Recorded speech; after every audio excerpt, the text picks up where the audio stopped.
Hello, this is Boomer Rocks. Here we have another Hubbard lecture from 1955. This is called The Descent of Man. This comes from the Spirit of Man series in Scientology that every church member is required to listen to. This was, we put it together, it's CD 9 of the Spirit of Man series. Now, in this one, again, it's just another hour of Hubbard opining about how sick human physiology is and how the brain has been hardwired to be sick all the time by society, and that Scientology is the only way forward for humanity. The only way to save humanity is through Dianetics and Scientology. Hubbard was really good and actually quite convincing when he lied through his teeth with a straight face. Now, he tells a story here about when he was the captain of a ship in World War II, about a submarine appearing next to his ship and missing his ship entirely. The periscope comes up and doesn't see his ship. This incident never happened. But if you listen to the way Hubbard tells it, you would think it did, but it never happened.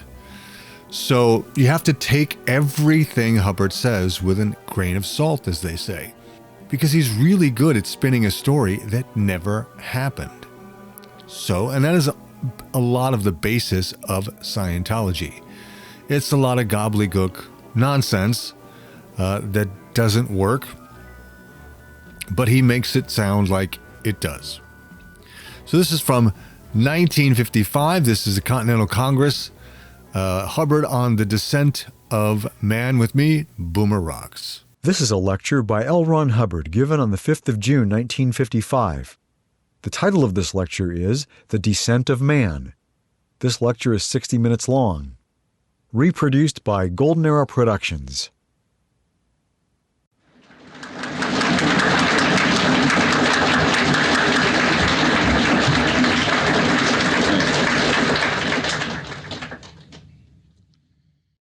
We have today a very, very solemn and sad subject to cover. The descent of man. And in your hands at the moment, as have been passed out by the seminar leaders and others, you have slips of paper. These paper slips come from pads of such charts. And these pads are so composed so that an auditor, in auditing, can keep a very accurate track of his pre-clear and make notes as to what he is doing with that pre-clear. The pad you have, or the slip of paper you have in your hand, is a new chart. I've already discussed this chart, already talked about it, but there you see a graphic representation of the descent of man. But let's take a happier look at it and call it the ascent of man. Now we'll take a look at that chart, and we will see that a great many values or ideas have been fitted into their consecutive places. And we have, in effect, a gradient scale of ability. Now, if you call this anything else but a scale of ability, you'll be in trouble. Why? Because a person is not insane simply because he hides something. A person is not sick simply because he's trying to protect something. Now, he could get sick in trying to protect something, and he could get sick in trying to hide something. But that is not our concern. That is a chart of ARC. It is the same old chart of ARC that we've been working with for 5 years, which was originated with the writing of the first book and became ARC in July of 1950, which was a long time ago. And we borrowed the basics of this chart from Dianetics, and we're using it in Scientology. And this chart represents the degree that a person can experience the degree that a person can experience affinity, reality, and perform communication. That is merely a gradient scale, and the values which are on this chart from top to bottom, from bottom to top, are simply a gradient scale of that ARC triangle. The most fundamental thing you could say about the ARC triangle is that it is impossible to communicate in the total absence of an agreement of some kind. No communication is possible without an agreement of some kind. And no agreement is possible unless there is affinity of some kind or type. And no affinity is possible without a communication of some kind. You see how that works out? Did you ever try to talk to somebody that you didn't know, had never seen, and didn't know where they were? Well, now that would be trying to communicate in the absence of agreement. At least we'd have to have an agreement on location before we can communicate. And now you possibly know of somebody in your past who did you in, or you did in, and who is out of your life, and you'd just rather not think about them. Well, now think of your attitude, your communication attitude about that person. You want to talk to that person? You want to talk to that person. That's the affinity factor. You don't like that person. That person, nah. So you have an absence of affinity and you don't have any communication. So every time we drop out a corner of this triangle, we drop out the other two corners.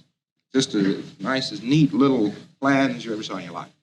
The only funny part of it is it happens to be a very broad highway on the road back to ability. It isn't just a cute datum. It works. And as long as we pay attention to this triangle, as long as we process in connection with this triangle, we then achieve remarkable successes in enhancing and increasing the ability of Homo sapiens, and then increasing the ability of the beingness that he really is. ARC, affinity, reality, and communication. Great deal to be learned from that. If a person knew all the factors involved in affinity, reality, and communication, he could probably communicate with anything. Now, there are several little maxims that jump up concerning this. One of the most notable is, when in doubt, communicate. Apparently, always better to communicate than not to communicate. Because when you stop communicating, you acquire mass on the subject. But if you want to acquire mass, stop communicating. Do you see this? You stand up to a man, you've been discussing things with him, and he's a rather violent sort of a man, and you all of a sudden say, I refuse to talk to you anymore, and then just shut up. And the next thing you know, you're going to get some mass.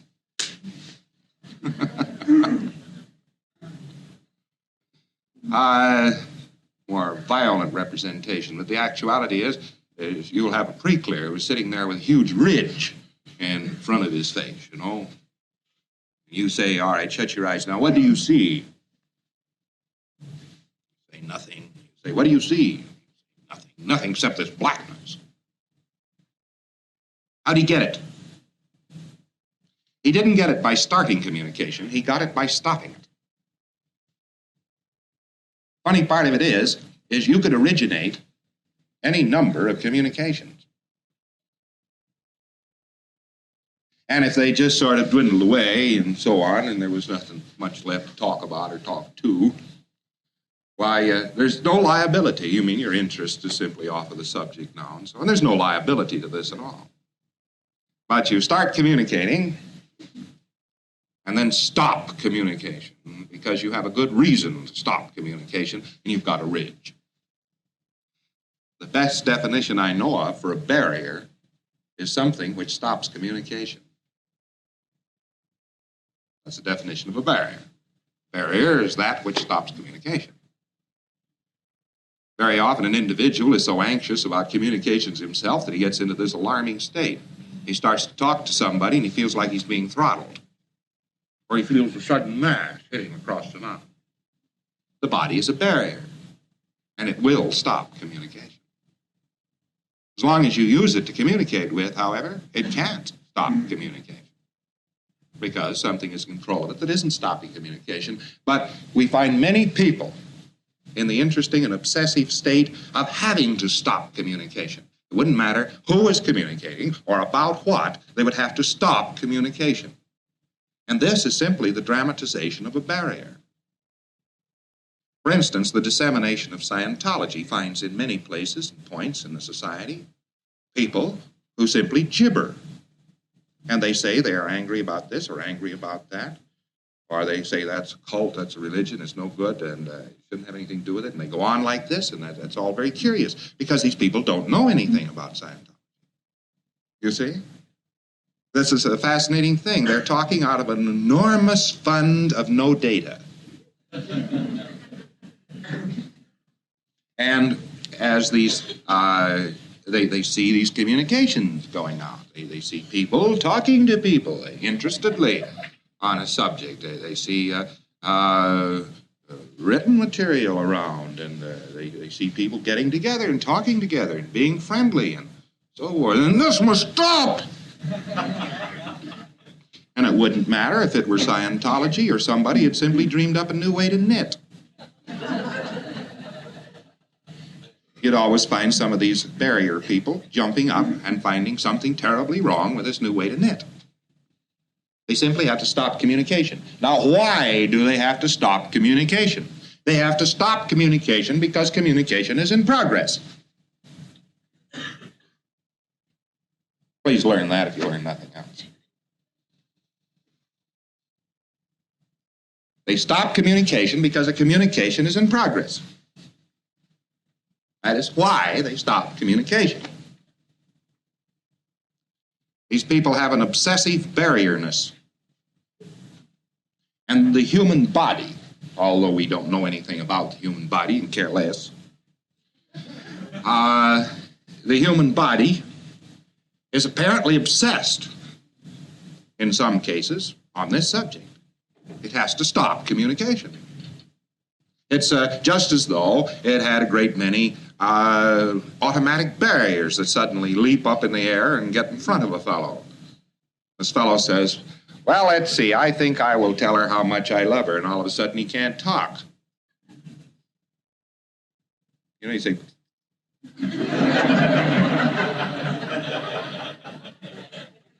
now where the dickens did that come from, you see? How did that come to be? It came to be very simply indeed. The body just suddenly said, he thinks, now I am going to communicate. And the body goes, bing. And the body will shut off the communication to the degree that the person has to communicate. It's very fascinating. I mean, the fellow says, he's trying to say the house is on fire.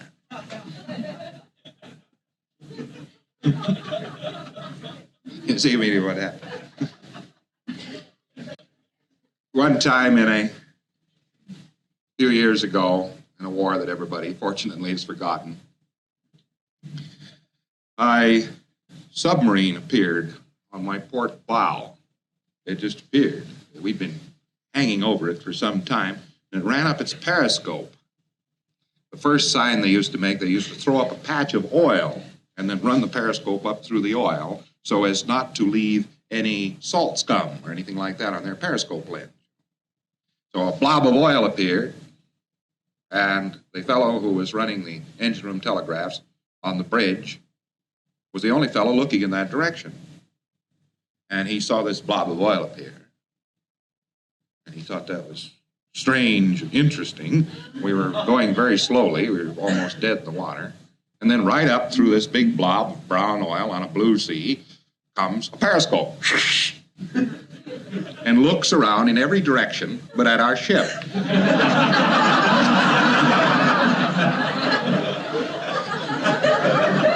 If it had turned another 90 degrees, it would have read the biggest doggone 422 that you'd ever seen.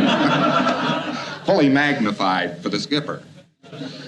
But anyway, the man on the engine room telegraph is the only person who observed this incident in its various steps. And he stood there. The bridge was absolutely crammed with men because we were at general quarters, but nobody was looking right down there. They were looking out there, you know. And the fella on the engine room telegraphs was saying,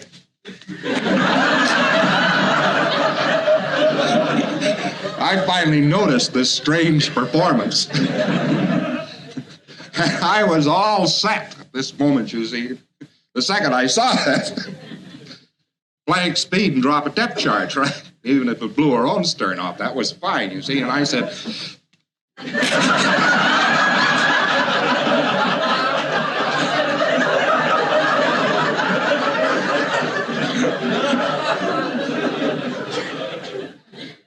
that was the awfulest mess of non-communication.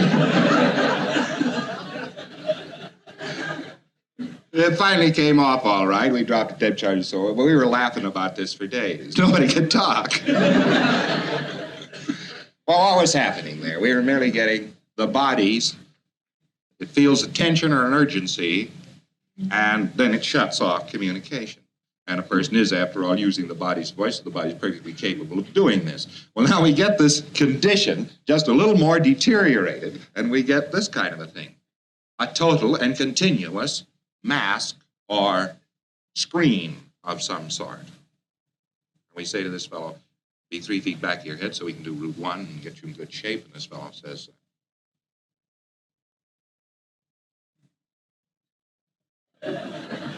what are you talking about? I'm not going anyplace. Well, what's happened? The body's got a barrier here, a barrier here. And it's simply shutting off communication. Now, the cure for it, oddly enough, is communication, not communication. It is a condition of not communication. But if we continue to validate not communication, we just get more not communication. Well, the remedy for it is communication. It's an oddity, although it is not the best solution. It's just a test solution. Now, when these screens appear around the individual, it is an oddity that just hellos and okays to the screen.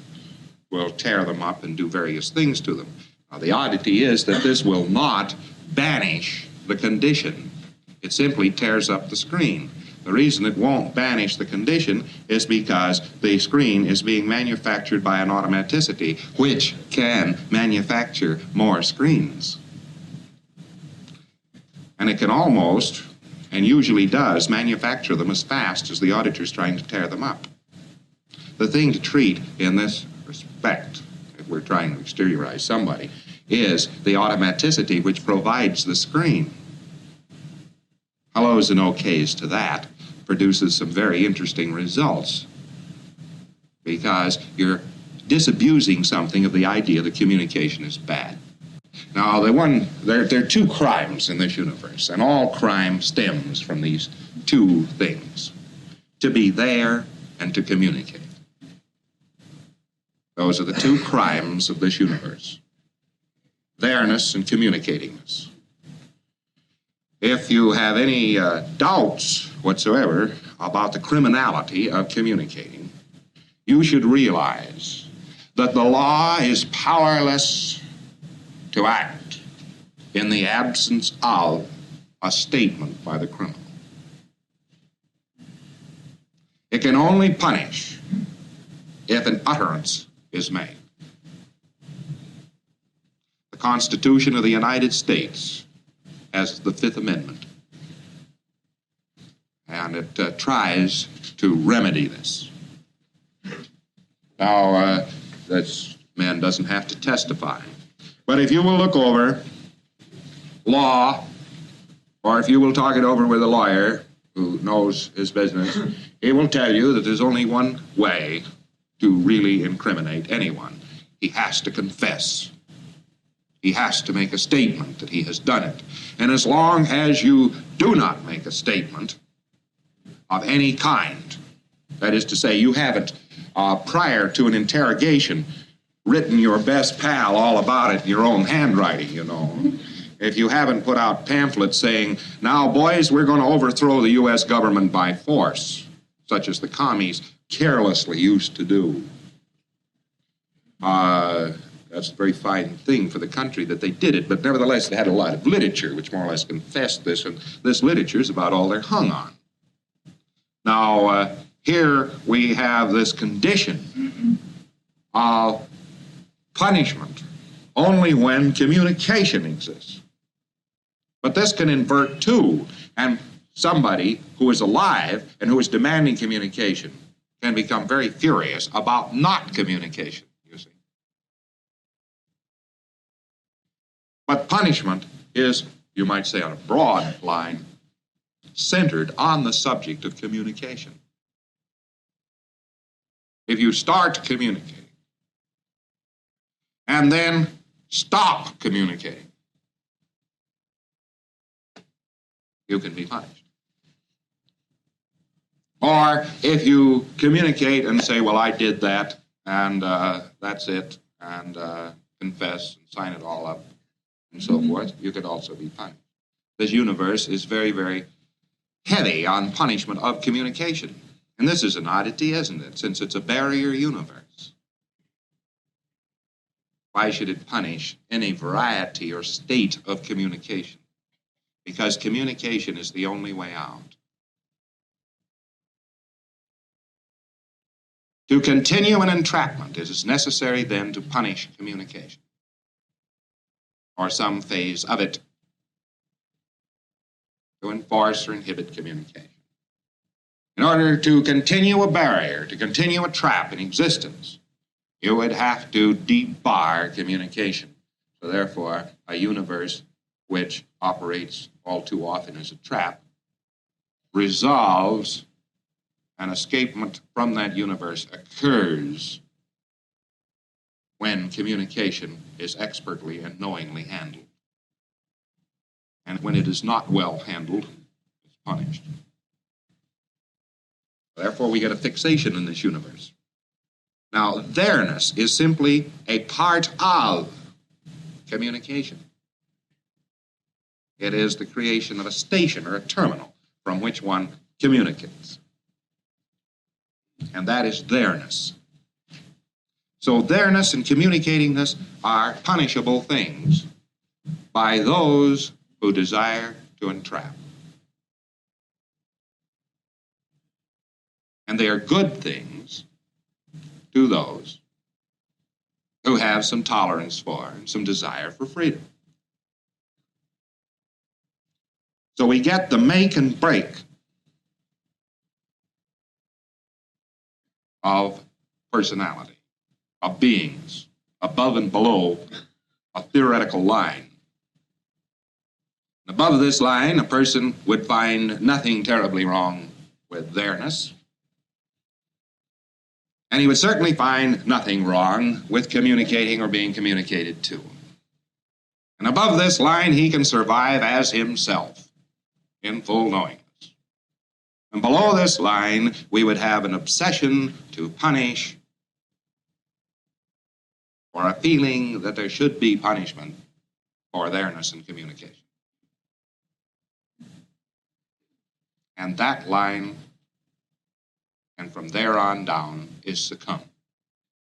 And you see this marked on those pieces of paper which you're holding in your hand. Survive and succumb. What is above that line? A tolerance for there-ness and communication.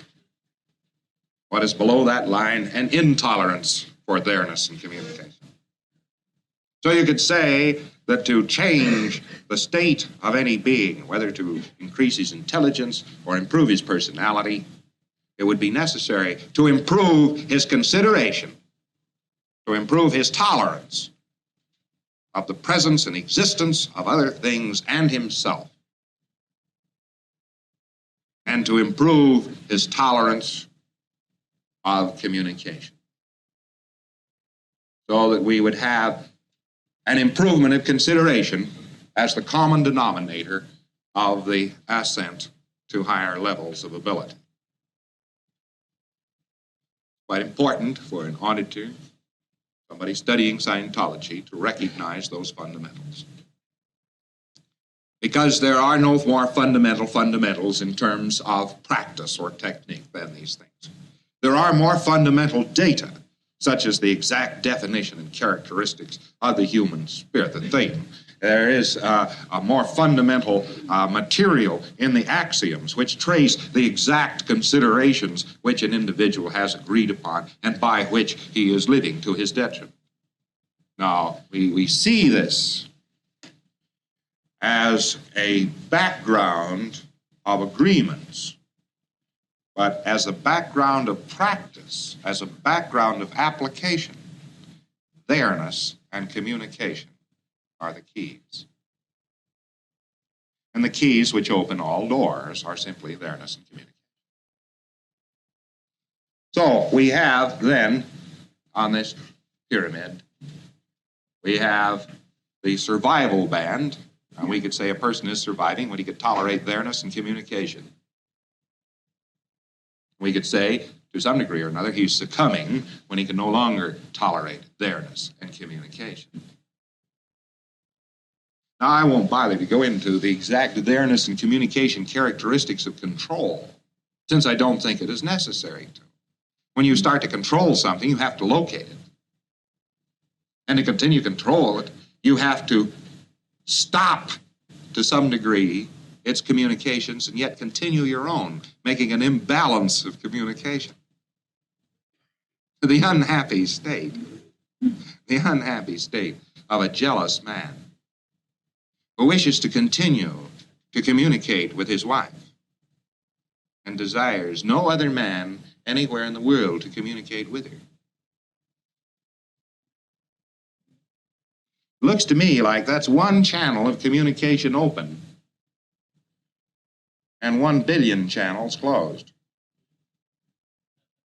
And eventually he will neither know, recognize, sense, or experience any pleasure from his wife.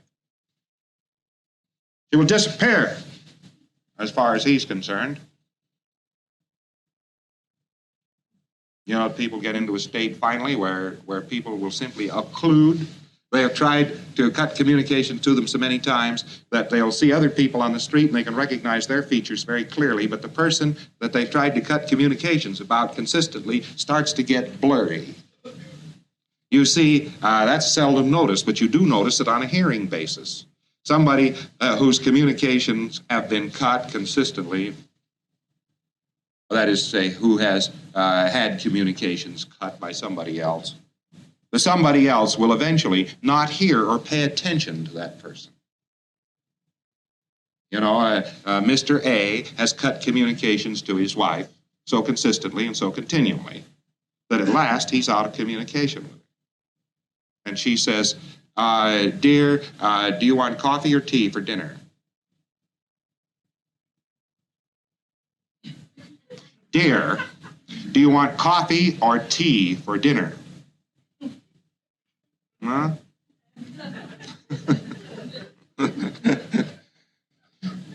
Now, how does that condition come about? It comes about through Mr. A's desire to cut her communication lines one way or the other. Either cut them with the family or her ex-boyfriends or his business associates, somebody. There is cut communication going on there all the time, and eventually, because the individual's trying to keep one line open and all others closed, he eventually goes deaf himself on the subject. We can notice this quite easily. It's less apparent to us that it also happens in the field of sight, but it also does happen in the field of sight. His wife buys a new dress. She looks gorgeous. Everybody tells her so. 2 months later, her husband says to her, "Where'd you get the dress?"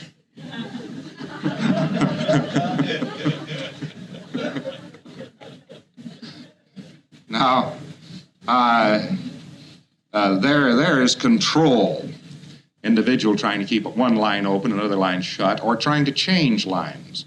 And one of the more obsessive things that can happen in communication is the effort to continue to change communication.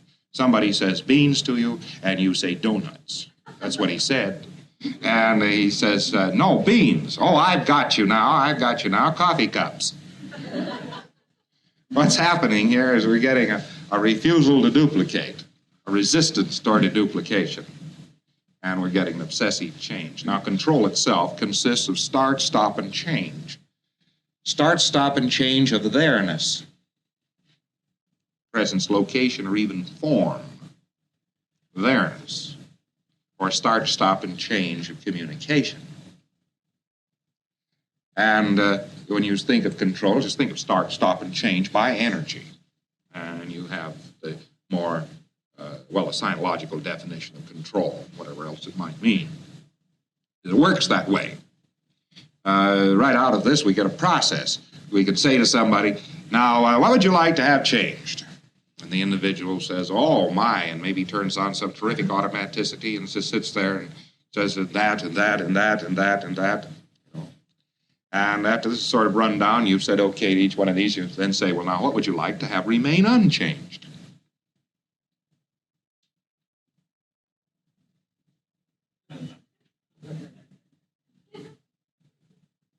My case.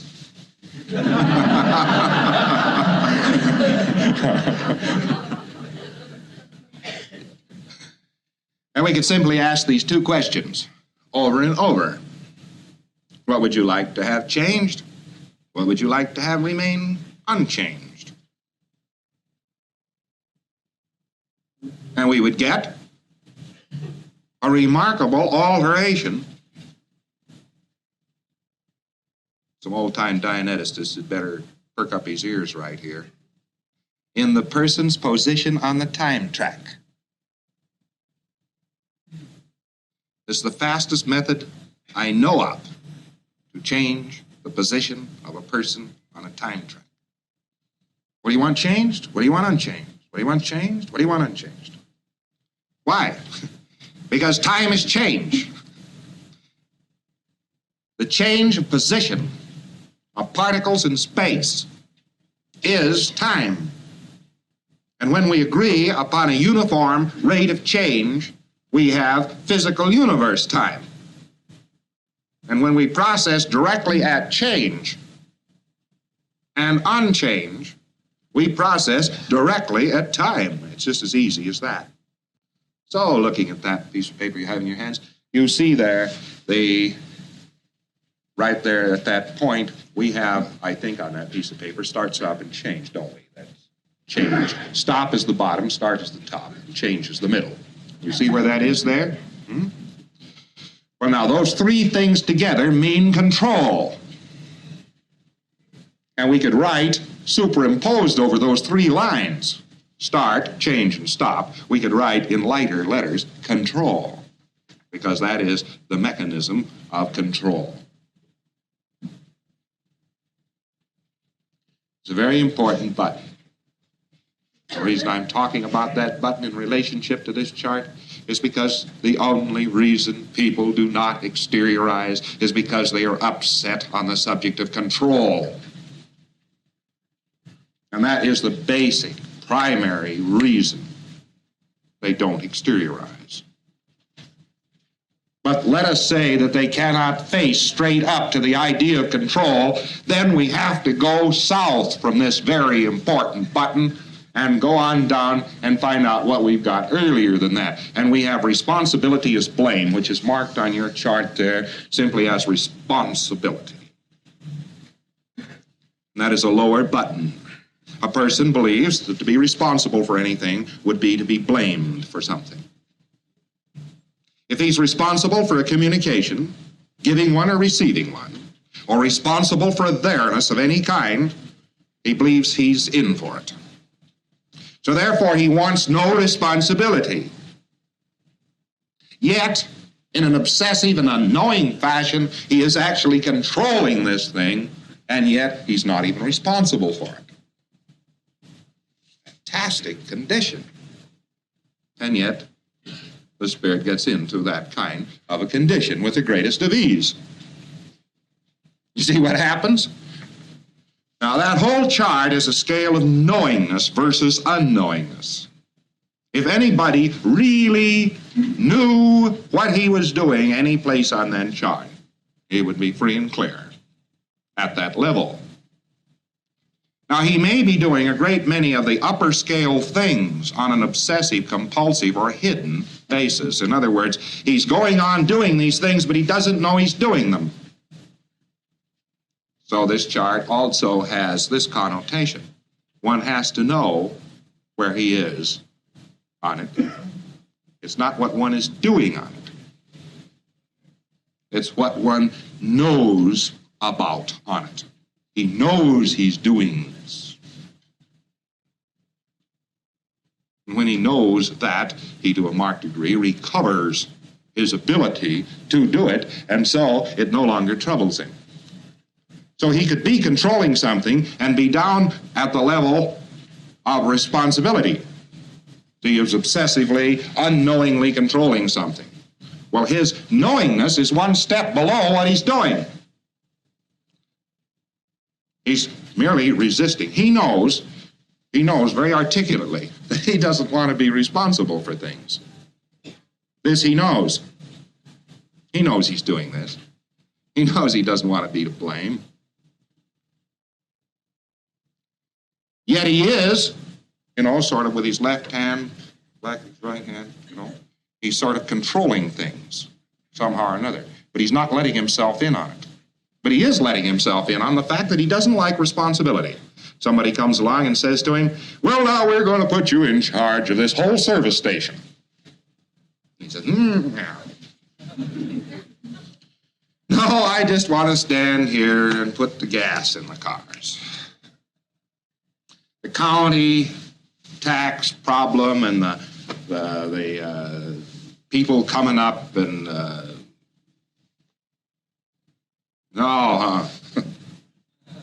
I don't want that much communication is what he's saying.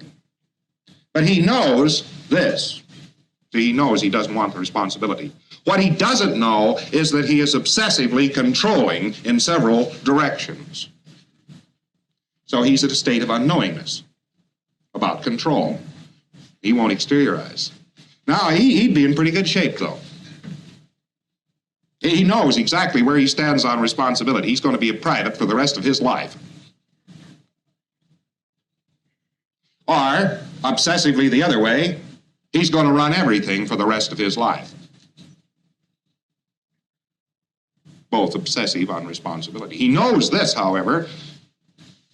He knows he's doing this. He knows it's quite articulate.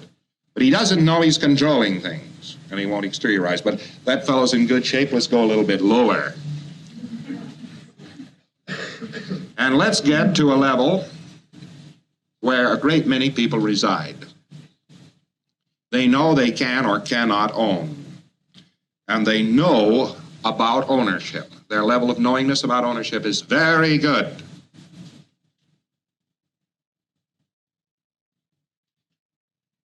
They know how you own things. You go down, you put some money down, and somebody issues you a deed of title, and you drive it off. That's how you own something. You go down, you buy a license at the license bureau and marry the girl, and you own something else. Or you persuade him to go down, and then you own something else. Meantime, saying, of course, that you had nothing to do with it. Now, this level is not a lightly unimportant level. The level of ownership, as represented on that chart right there, contains the clue and the key, and a Dianeticist, again, sharpen up your ears, of engram erasure. It's right there on that ownership button. Just as the analyst, with his large concern about guilt, lived in the band of responsibility. Guilt, he had guilt feelings and so forth. That belongs in responsibility. Guilt of blame, other such things. But this ownership is apparently so innocent that I never suspected, until I suddenly fell across it with a crash, that it contains, as a button and a level, the guide and key to the erasure of any and all engrams, locks, secondaries, or bodies. You heard me, bodies. The erasure of. There's many a pre-clear that was running Dianetics who was not there to erase engrams, but to erase his body if he could. Now, what is an engram? It's a mental image picture containing pain and unconsciousness. It's pretty darn hard to reach down to the large depths, the deep depths of unconsciousness that some of these pictures contain. A person has a painful experience, something takes a picture of it, and then he has that picture. And Dianetics was a science devoted to the eradication of such pictures, their control, so as to bring about a better physical and mental condition. We found practically anything and everything you wanted to find in these pictures. There's only one trouble with Dianetics. It took a long time, and there was only one criticism that could have been leveled at it. It was too mechanistic. All right. Here was this thing called an engram. And in the many years which have proceeded since the release of Dianetics, Modern Science and Mental Health, article after article has appeared in the more popular medical publications, such as the Reader's Digest, which talk about birth, traumas, and so on. Well, now, actually, this was a Freudian idea. Basically a Freudian idea. But Freud never got to be colloquial, the put-together of the brain, mind, and picture. He never got this. But he did understand that there was something like a memory of the womb and of birth. And although he had no method of reaching it, he said that there was some sort of an idea connected with this, because he had this as an obvious observation. He'd go into asylums and things like that, and he'd see patients curled up in the prenatal position, and he couldn't help but assume that they had some, at least, memory of the womb, and he talked about their desire to return to it and so forth. There was no desire connected with it. It was simply a picture appeared and says, there you are, and the picture had greater reality than the environment, and so we had an insane person suddenly curled up in the prenatal position. Now, actually, a Dianetic auditor in the old days could put any pre-clear, no matter how sane, through the same positions and attitudes as you'd find in insane asylums. In other words, he could turn on and off insanity practically at will. This was a very interesting thing, because a person stopped being afraid of these things happening to him. So he couldn't possibly go insane because of them. The only way a person could go insane is when he is assaulted by some unknown force which suddenly engulfs him to his detriment and terror. And when the force ceases to be unknown and becomes knowable and handleable by the person, he says, so what? So I know about that. So my head feels like it's blowing off. Engram. This is his attitude. Very close in to truth. Now, these mental image pictures and the study of these mental image pictures made up the bulk of Dianetics. Of course, there was a lot of philosophy back of Dianetics, a lot of put together, you might say, connected with it, which was useful and beneficial. There was an organization of knowledge and philosophy back of Dianetics, which made Scientology possible. All right. Where we had these image pictures, and wherever we had these image pictures, we had misownership. Incorrect ownership alone could throw into restimulation an engram, a secondary, or a lock.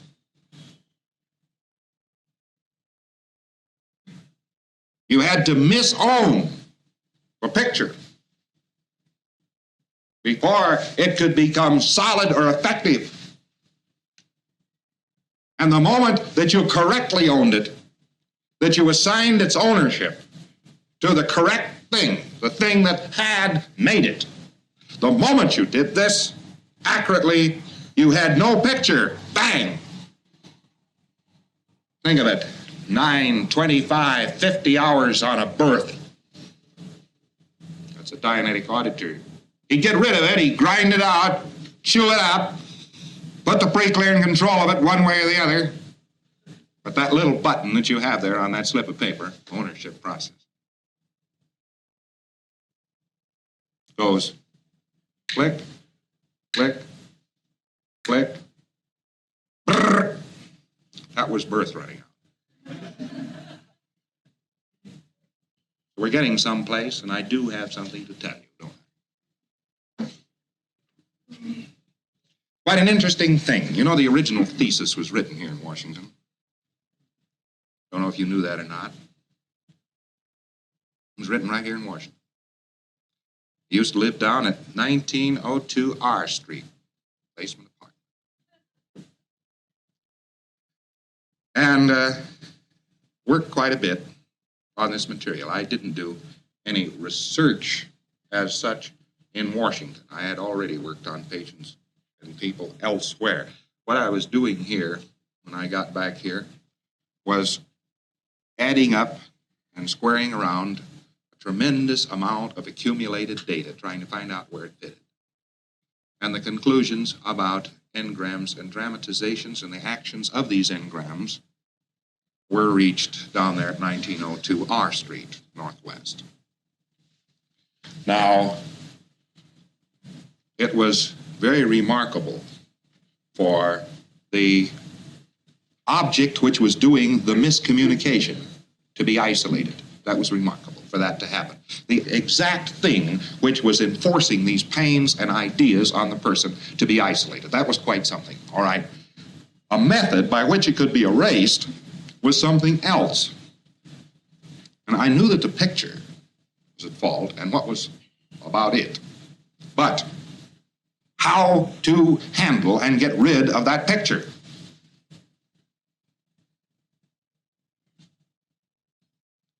And we did quite a bit of work on that.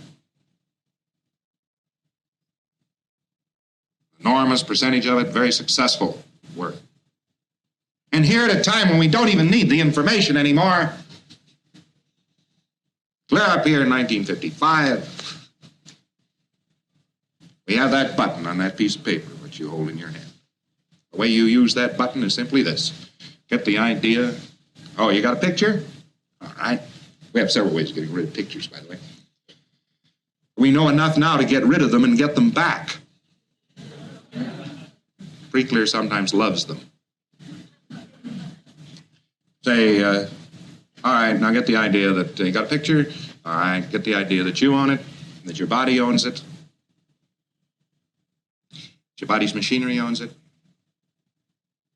that your machinery owns it, your mother owns it, father owns it, the doctor owns it, you own it, your body owns it. He says, what picture?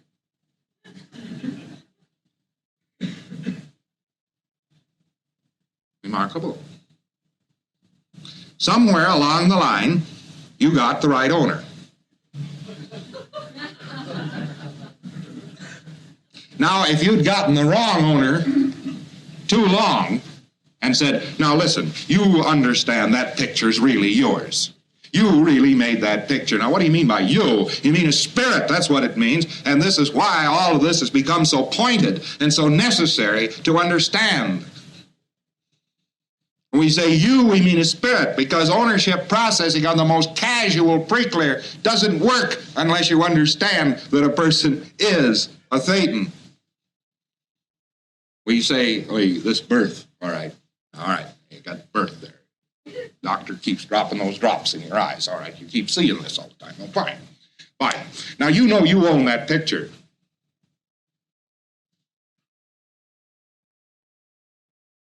Well, just get the idea now that you own the picture. That's fine. All right, now let's get the idea that you own the picture, that you did it, that you own it. The eyedropper and the drops and the doctor and the walls of the delivery room will get solid enough to do HC on. It's a misownership, and we get solidity by misownership. Anything that is persisting as space and mass must therefore, perforce, be misowned. If you got the right owner, it's gone. And that is the primary lie. So we take a look at this Engram Bank. This fellow has birth and 8 accidents and the death of his father and his mother and his grandmother and his grandfather and his cousins and his aunts and all of his shipmates. We take a look at this Engram Bank with its tonsillectomies and everything else in it. We used to say, well, 500 hours, I guess. You wouldn't do that today. You'd say, all right, now what's happened to you in your life? The fellow says, well, I don't know. I had some bad times. My grandfather died. You'd say, okay, now do you have a picture of that? Well, yes, as a matter of fact, I have a sort of a black, hazy thing out here every time I think of my grandfather. All right. Now let's discover who owns this thing. Now, you get the idea that you own it. You see, Thetan makes pictures, too. There might be 8 or 9 of these engrams, all made by different things. All right, get the idea your machines own it? Your body owns it? All right, that's fine. Now get the idea that the pictures own it. Reactive Bank owns it. That you own it. That your grandfather owns it, your grandmother owns it, your childhood home owns it.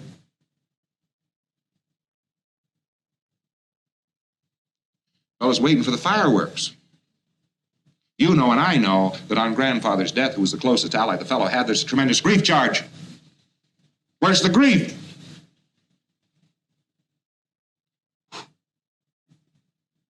And it never affects the fellow again.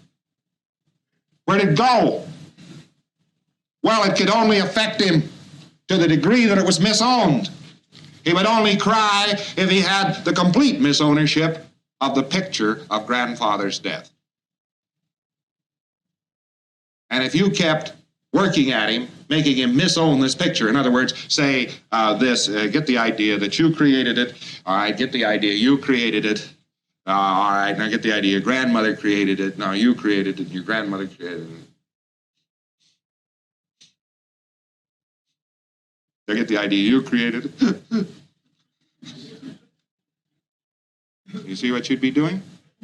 You'd be making him assign misownership to it, and you would get the grief charge in full. In other words, the picture would become effective. So that ownership processing does the fantastic thing of just no effect, no picture. About the easiest slide out you ever heard of. Now, because an individual does not really object to theirs, he has to inject a certain amount of unknowing ownership, misownership into his life. He has to say, that's my car. Nah, you notice the car's still there. It's not his car either. He didn't make it. Now we have 2 kinds of ownership then. We have the ownership which would evolve through a lie so as to get a persistence of the object so that you could control it. We've got an object and we can control it. Well, there's that kind of ownership. We're accustomed to that kind of ownership. Real, actual, truthful ownership is of a different category. You only own what you make. Only the maker of the object is its proprietor and owner.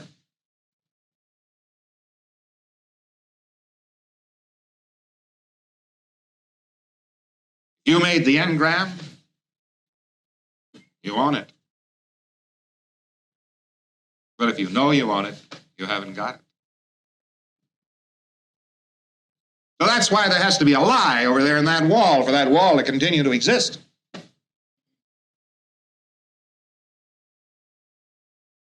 Now, we have several outfits in earlier religions which used to go around and say, repent, repent, repent, take the blame, be responsible, look right on your chart there. What would they drive these fellows down into, huh? They would hound them and beat them and say, guilt, guilt, guilt, blame, blame, blame. Ask somebody's forgiveness. And the fellow would sink right down into misownership. And all of his engrams would go into restimulation, and they had him trapped. That kind of thing, if you wanted to call it religion, would make you sick. And has made people sick. Why? Because you've told somebody to take on himself the reason for the creation of all of his difficulties. You've said to him, now look, you take the blame and then you'll be free. No, it didn't work that way. You take the blame and it'll all get solid. Because he made some things and other things around him made some things. You see this? There were different authorships of incidents. There are people right here, right now, that still maybe are grieving to some degree about some incident, like a marital separation or the loss of a child or something like this, that find that persistent with them, who are saying to themselves, if I just could admit that I really did it, or, you know, I really realize to a large degree that it's my fault. It doesn't go away. They're trying to accept the responsibility. They're trying to accept the blame for this incident. And they didn't do it.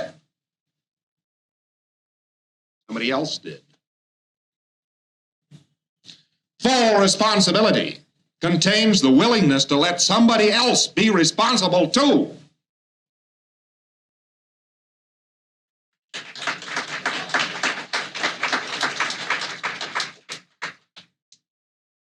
Now, any malcondition which is persisting is being misowned.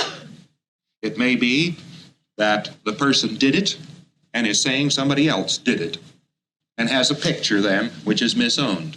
He's saying, I didn't run the car into the tree. I didn't run the car into the tree. The actuality is she was talking so much and so hard, she distracted me so much that the car ran into the tree, and I didn't do it. I didn't do that. And they've got the accident right there all the time. They ran the car into the tree and they made the picture. Just like that. And they're shoving the blame off on somebody else, so it persists. But equally, they have other things which are saying, I did it, I was a nag, I was a bum, I should have lived better, I did it. And the thing's persisting. And they didn't do it. Their wife went bad, or their husband left them from other causes than their own action and behavior. And this person is accepting all of the responsibility for some other person having done something terrible or dreadful and is feeling bad about it, when the actuality is they had nothing to do with it. Now, similarly, the spirit says, look at all the trouble I've gotten this body into. That body's gone down a genetic line, and in this ownership processing, you get a fantastically clear disentanglement of who is what and where. And you just see it. The easiest, fastest thing you ever looked at. The state is saying, well, I've made a bum out of this body. That's all there is to it. I made it sick. It must be because I want it to be sick, that it is sick, and it goes on being sick. Satan didn't do it. He's saying he did it, and it persists. Obviously, he didn't do it. That's all the evidence you need. You audit him on ownership processing, and you simply ask him this. All right, now get the idea that you created all your difficulties, the body created all your difficulties, you created all your difficulties. And he says, when I say I created all my difficulties, you know, I get these great, big, heavy black masses around here. You say, well, get the idea that your body did it. Yeah, they're lighter. All right, now get the idea your body machinery did it. Well, they're much lighter. All right, now get the idea that your body did it. Why aren't we saying you did it anymore? Because he didn't. The most that he did would be to take a picture of the difficulty which had already been done, which would just be a light interest picture. So you'd hit it sooner or later and clear up that light interest picture. His body was doing things without his consultation and without letting him in on any of it. Now, similarly, we have people around who are saying, this body has just troubled me and troubled me and troubled me. I hate it. Look how sick it is. Look what it's doing to me. It's persisting, isn't it? The condition's persisting. Nah. You better have the thing and say, all right, now get the idea your body did. Now get the idea you did it. That you created all this difficulty. No, it doesn't seem very acceptable to me. Well, get the idea. Well, I get the idea. I just say it. And very shortly, the body as well. Fantastic button, that ownership button. Contains the answer to the riddles of Dianetics, as well as the answer to the riddles of why this universe is here. I'll talk to you about that later. But now, do you think we brought something to this Congress?